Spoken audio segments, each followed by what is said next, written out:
दोस्तों, एक बार फिर से स्वागत है आप सभी का आपके अपने favourite English learning channel scholar English पर। मेरा नाम है दीपिका कुमावत और मैं इस चैनल पर वेरियस कॉम्पिटिटिव एग्जाम्स के लिए इंग्लिश सब्जेक्ट टीच करती हूँ। तो बेसिकली आज के इस वीडियो में हम डिस्कस करने जा रहे हैं द हिंदू एडिटोरियल का वोकैब एनालिसिस। आशा करती हूँ कि आप इन सेशंस के साथ रेगुलरली जुड़ रहे हैं और इनका बेनिफिट भी उठा रहे हैं, क्योंकि इन सेशंस का मकसद है आपकी वोकैब पावर को और ज़्यादा इन्हांस करना। और ये जो वोकैब सेशंस है, ये बैंक, एसएससी, रेलवे, यूपीएससी या फिर किसी भी कॉम्पिटिटिव एग्ज़ाम के लिए इक्वली बहुत ही ज़्यादा इम्पॉर्टेंट है। तो चलिए और ज़्यादा देर ना करते हुए बढ़ते हैं हमारे वोकैब शो की ओर और जानेंगे कि आज का हमारा सबसे पहला वर्ड कौन सा है। तो हमारा सबसे पहले वर्ड है सॉम्बर। सॉम्बर का मतलब होता है गंभीर, यानी कि बहुत ही सीरियस हो जाना, सीरियस माहौल क्रिएट हो जाना। गंभीर यानी कि निराशजनक माहौल हो जाना, उसे कहा जाएगा सॉम्बर। और ये हमारे पास पार्ट्स ऑफ स्पीच में एग्जेक्टिव है, यानी कि विशेषण है। सिनोनिम इसका होता है सीरियस, यानी कि गंभीर होना।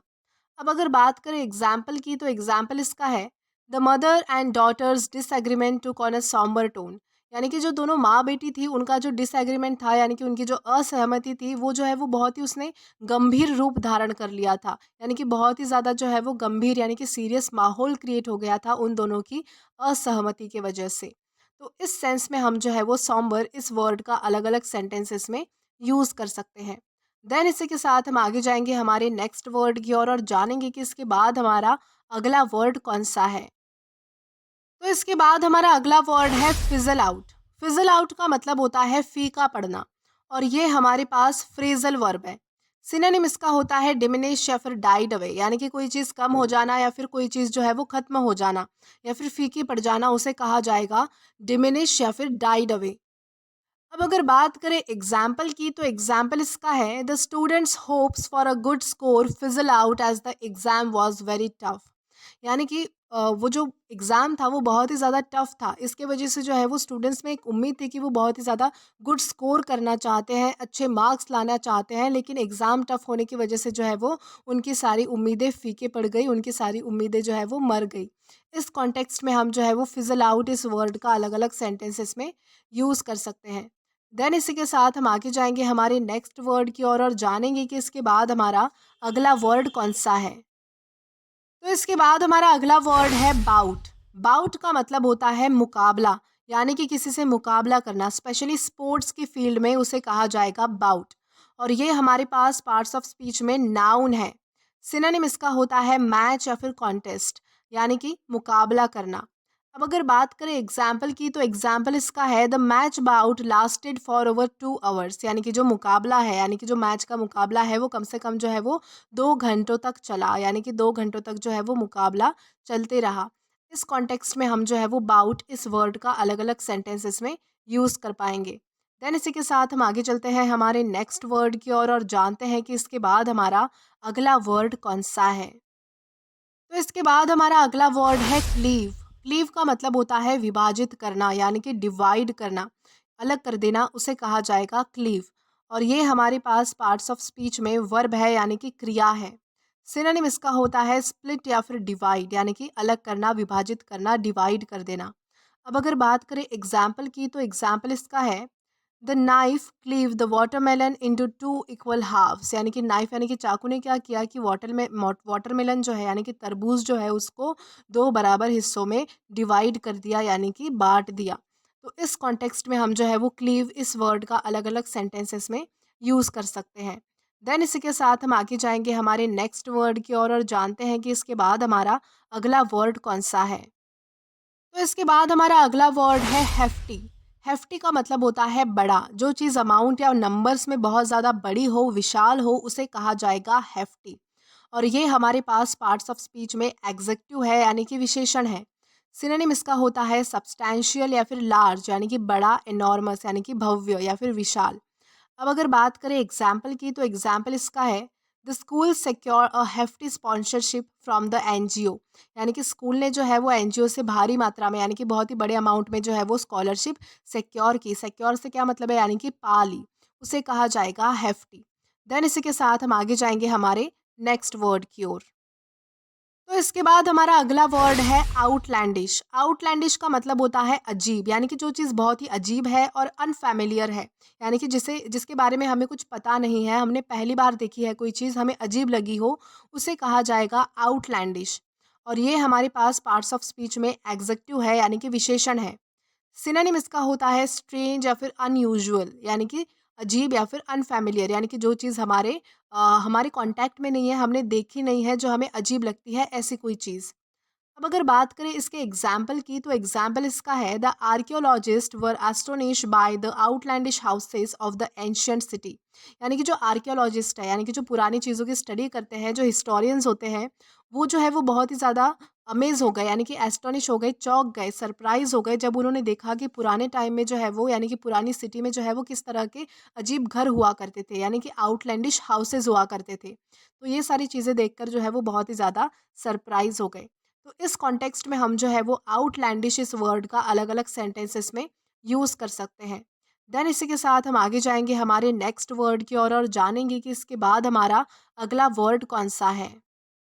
तो इसके बाद हमारा अगला वर्ड है कनाइफ। कनाइफ का मतलब होता है षड्यंत्रकारी, यानी जो व्यक्ति कुछ इल्लीगल या फिर हार्मफुल काम करने के लिए जो है वो साजिश रचता है, यानी कि प्लानिंग प्लॉटिंग करता है, ऐसे व्यक्ति को जो है वो कनाइफ कहा जाएगा। और ये हमारे पास पार्ट्स ऑफ स्पीच में एग्जेक्टिव है, यानी कि विशेषण है। सिनोनिम इसका होता है प्लॉटिंग या फिर डिसिटफुल। डिसिटफुल का मतलब होता है जो बहुत ही ज़्यादा बुरा इंसान होता है, षड्यंत्र रचता है। प्लॉटिंग का मतलब होता है कि प्लानिंग करना, प्लानिंग प्लॉटिंग करना, कोई साजिश रचना, उसे कहा जाएगा प्लॉटिंग। अब अगर बात करें इसके एग्जाम्पल की, तो एग्जाम्पल इसका है the film depicted a conniving character. यानी कि एक फिल्म है, उसमें जो है वो बहुत ही कन्नाइविंग कैरेक्टर को दर्शाया गया है, यानी कि एक षड्यंत्रकारी कैरेक्टर का उसमें उल्लेख है, जिसमें यानी कि उस वो कैरेक्टर जो है वो बहुत ही ज़्यादा इलीगल या फिर हार्मफुल काम करने के लिए जो है वो अलग अलग प्लान्स जो है वो तैयार करता है। तो इस तरह का कैरेक्टर जो है वो उस फिल्म में बताया गया है। तो इस तरह से हम जो है वो कन्नाइव इस वर्ड का अलग अलग सेंटेंसेस में यूज़ कर सकते हैं। देन इसी के साथ हम आगे जाएँगे हमारे नेक्स्ट वर्ड की ओर और जानेंगे कि इसके बाद हमारा अगला वर्ड कौन-सा है। देन इसके बाद हमारा अगला वर्ड है आर्सन। आर्सन का मतलब होता है आगजनी, यानी कि जानबूझकर किसी जगह पर आग लगाना, उसे कहा जाएगा आर्सन।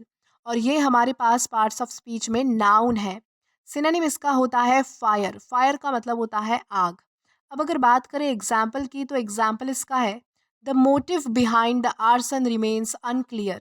यानी कि ये आगजनी करने के पीछे क्या मंशा थी, क्या मोटिव था, ये अभी तक जो है वो सामने नहीं आया है, अभी तक पता नहीं चल पाया है, यानी कि अनक्लियर है।